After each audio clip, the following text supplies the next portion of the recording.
fui doutrinado em uma igreja pentecostal.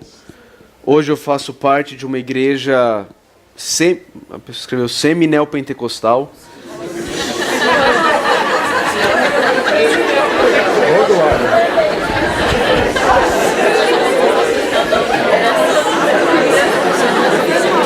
E estou aqui ouvindo pastores históricos reformados. Estou em crise, pois todos defendem suas posições usando a Bíblia. Como faço para saber quem está certo? Niel, eu creio que esse querido irmão, ele está na situação de muitos outros irmãos queridos que foram doutrinados em igrejas pentecostais e neopentecostais e entraram em contato com a fé reformada através das mídias sociais, através de livros e tudo. E essa pessoa, então, ela se vê com dúvidas, não é? A respeito agora em quem é que eu vou crer. Durante um tempo, ela estava dentro de uma igreja pentecostal, neopentecostal, ou semi-neopentecostal, foi doutrinada dentro das doutrinas clássicas do pentecostalismo e do neopentecostalismo e, de repente, descobriu um admirável mundo novo, descobriu teologias novas, uma nova teologia, uma nova maneira de tratar das questões da vida e da salvação. A pessoa fica deslumbrada, mas, ao mesmo tempo, ela tem ainda aqueles escrúpulos, né, por conta da doutrinação que ela passou.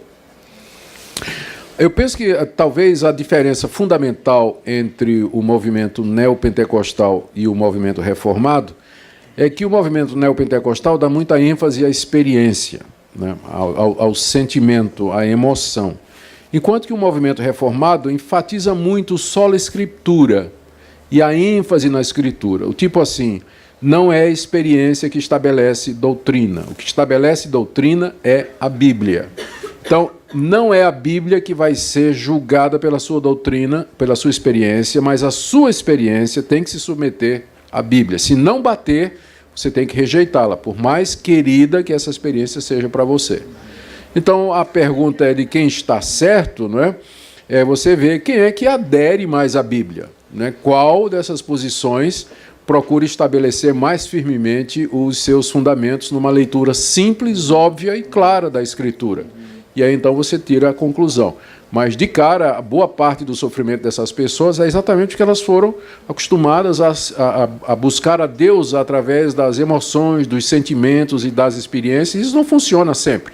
Não estou negando que essas coisas existem, mas elas não funcionam sempre. A base da nossa vida e do relacionamento com Deus tem que ser a Escritura. E, nesse ponto, as igrejas históricas, reformadas, elas enfatizam esse ponto aí, não em detrimento da experiência, mas dando à experiência o seu devido lugar, que é debaixo da autoridade da Escritura.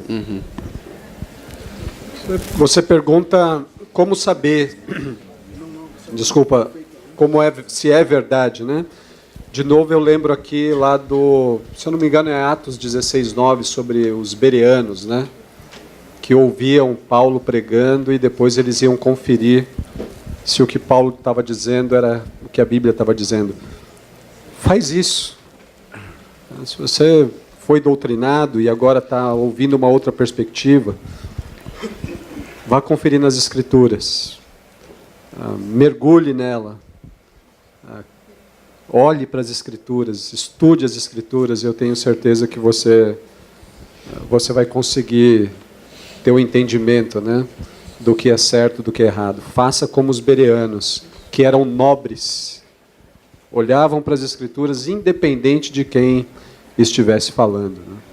Niel, se eu posso contar até uma história para ilustrar isso. O nível baixo de conhecimento que existe hoje no meio evangélico. Tinha uma igreja, né? Eu não vou dizer de qual a denominação, que aí tinha uma classe de novos convertidos. E o pastor, então, preparou a classe. Eram 10 que iam ser examinados e batizados, né, lá na igreja. E aí o pastor foi fazer o exame desses candidatos, né, a serem membros da igreja, e Pedro não passou. Os 10 candidatos, 9 passaram, Pedro não passou. O conhecimento de Pedro era lá embaixo. Aí a classe ficou triste, a igreja ficou triste. Aí no dia do batismo, lá, aqueles 9 se batizando.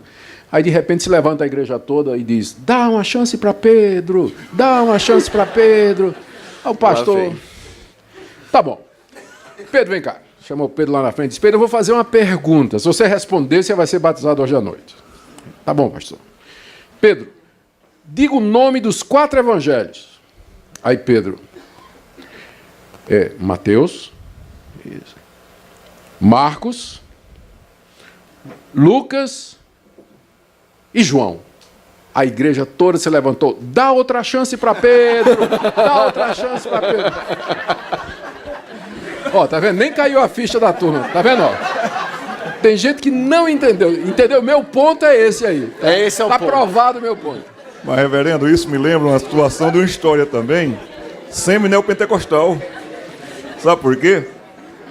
O doutor Adalto veio na nossa igreja, passou o final de semana lá, falou sobre a criação e tudo, e a minha menina, na época, com 13, 14 anos, estava vibrando mesmo.